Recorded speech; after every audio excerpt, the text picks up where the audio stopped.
Welcome class. Today we will discuss the photochemistry.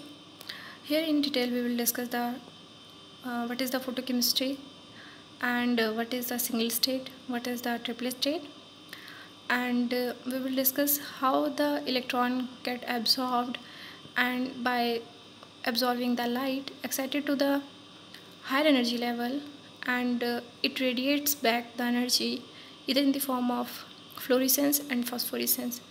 So in order to understand these two phenomena, fluorescence and phosphorescence, we will in detail discuss the Jablonski diagram. So we will start. So what is the photochemistry? It is the branch of the chemistry concerned with the chemical effect of the light.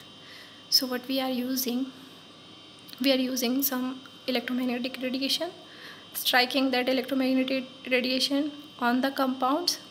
It will going to be absorb the energy from that light, going to the excited state, and then either by the various type of the processes through which it can be lose the energy, because in the excited state the molecule is highly unstable. It will try to move back to the ground state, which is energetically more stable. So through the various radiative or the thermal processes, it will going to lose its energy. So the photochemical reaction, there are a large number of the reactions which going to be take place in the presence of light.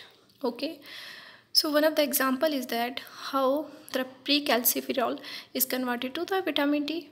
Means when our body absorbs the light, the precalciferol is converted to the vitamin D in the presence of light inside our body. Okay, so to conversion of vitamin D, the energy or the light is through the sun is very important. So this is one of the very simple example of photochemical reaction. There are large number of reactions which is otherwise not possible due to the thermal constraint, and but through the photochemical pathway these reactions occur, and the stereochemistry for this reaction is entirely different from those of the reaction which is occur through the thermal processes. Then this photochemical pathway over the advantage over the thermal methods for forming thermodynamically disfavored product. Sometimes what happen, if we go for the thermal reaction, the product, its stereochemistry is entirely different. But when we go for the photochemical pathway, the outcome and the product is entirely different from the product which we are getting from the thermal by heating. So sometimes these chemically or the photo generated product are desirable product. So we go for the reaction through involvement of light. So the overall large activation barrier in a short period of the time and allow the reactivity otherwise inaccessible by the thermal method. So what happened, if we go for just by the heating, so the energy barrier is so high for the conversion that just by heating the product cannot be converted to that desired product. Okay, so when we go for the photochemical process, the molecule firstly go to the excited state, so its conversion to that desired product become very easy, and that due to which it will overcome that large activation barrier.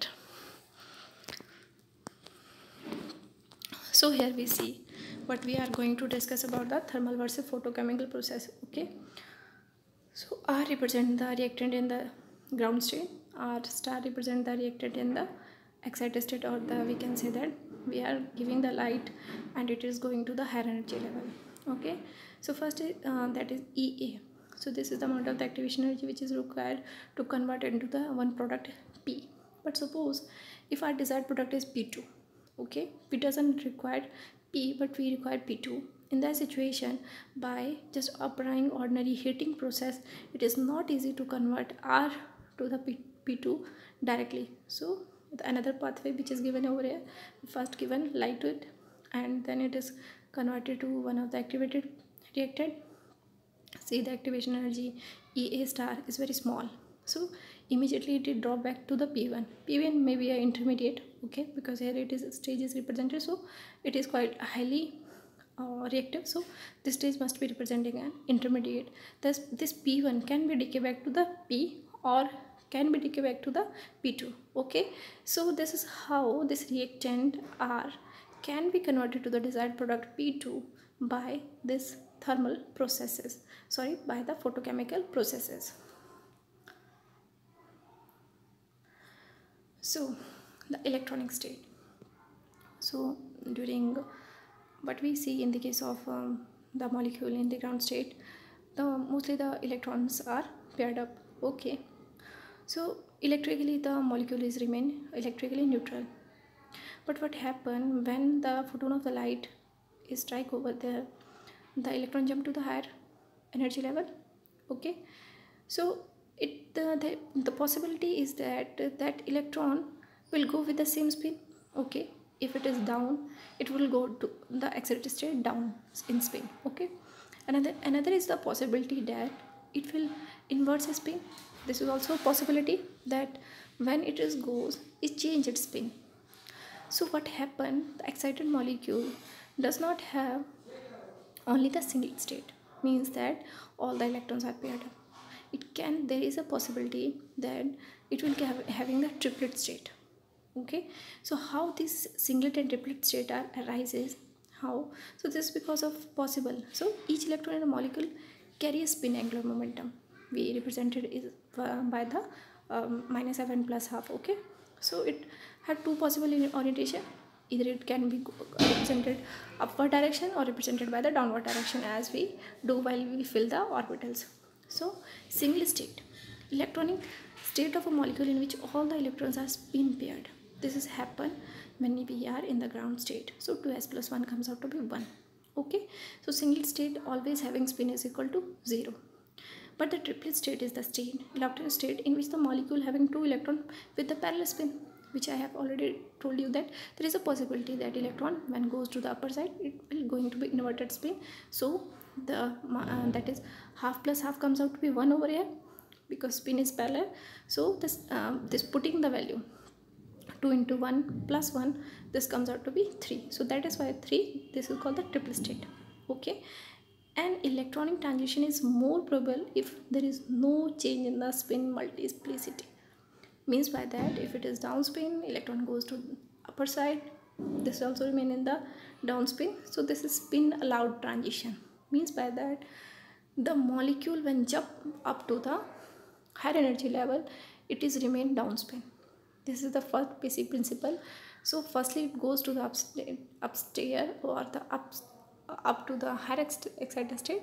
This has to be with the same spin, and this is spin allowed transition. The inversion is not at all allowed during the transition. So this is one of the very important, what we call that the basic of the photochemistry, and it gives you the information about the two very important chemiluminescence processes. Means through the chemical the light is emitted out. These are the fluorescence and phosphorescence. So what happen, the molecules get the energy. Okay, now suppose that we are representing the various levels. Now S0 is our ground state. Okay, it having the VR representing the vibration levels. Okay, because continuously there is a possibility that molecule going on to vibrate when the energy is supplied to them. Okay, so what happened, so as soon as the energy strike over the molecule, it jump to the single state. This is represented as here blue line. I already told you that the inversion of the spin is not possible during the transition. So this is the transition from ground state to S1 state. This is called the absorption of light. Okay, then the molecule can go to any of the vibration level of S1. It can go to the most higher one, or depending upon the middle one or lower one. Okay, so depending on the amount of energy which we are providing to it. Okay, then what happened, since molecule is in the high energy, so through the vibrational relaxation, so this is the thermal process. Okay, this is also called the vibrational cascade, represented as here VR, either vibration relaxation or the vibration cascade. The molecule from the higher electronic state, okay, the higher energy state S1, the different vibration levels are there, na? So the molecule will lose its energy and reach to the lowest vibration level of S1. Okay, so reaching to that is known as the vibrational relaxation. Then there is a term that is called the intersystem crossing and internal conversion. So another is the possibility that what we are want to see here, once the molecule reaches to the lowest state of S1, it is reaching to the lower state of S1 because through the vibrational relaxation, vibrational cascade, there is a possibility molecule from there jump to the some of the higher vibration level of S0. Okay, because the energy is quite similar, so there is a possibility it will jump to the one of the vibration level of S0. Now this is ground state, but it is now reaches to the one of the highest vibration level of S0 because the energy is quite similar. This is called the internal conversion. Internal conversion is possible between the two states which having the same multiplicity. Okay, this is also S1, this is also a multiplicity is okay, is same in both these two cases. Through then vibrational relaxation, vibrational cascade, this is represented by the dotted line over here. In the case of S0, it is going back to its initial stage. Okay, that is the S0 lowest vibrational level. This is represented as the dotted line. Okay, now we have discussed about the vibrational relaxation, that is internal conversion. Now we switch towards the triplet state.